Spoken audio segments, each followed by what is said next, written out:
Inaalam na kung sino ang mga dapat managot sa pagtaob ng pampasaherong bangka sa Guimaras kung saan siyam ang namatay. Nananawagan ng hustisya ang mga kaanak ng mga biktima.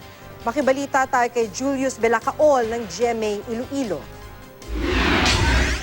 Gustong papanagutin ng provincial government ng Guimaras sa mga posibleng nagkaroon ng pagkukulang kung bakit tumaob ang MV Tawas nitong linggo. Dapat daw mabigyan ng hustisya ang pagkamatay ng siyam na pasahero nito.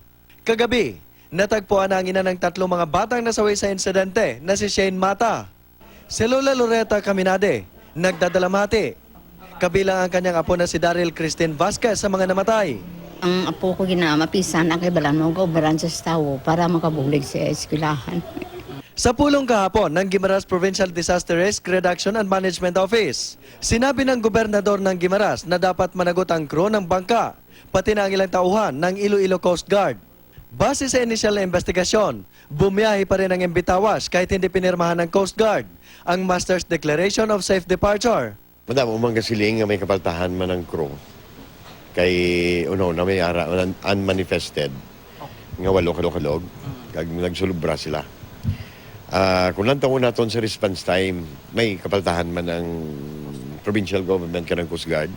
Tiniyak ng lokal na pamahalaan na magtatanggap ng tulong ang mga pamilya ng mga biktima.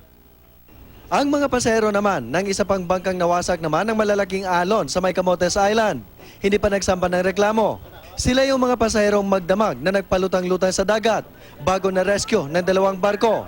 Kabilang sa mga nagligtas sa kanila si Roger Payusan, ang chief mate ng LCT Golden Crescent. Naputulan ng paa si Payusan habang isinasagawa ang rescue operation. Dahil sa kanyang kabayanihan, bibigyang parangal siya ng Philippine Coast Guard Cebu, kasabay ng kanilang anibersaryo ngayong araw. Julius Belacaol, Nagbabalita, Pilipinas.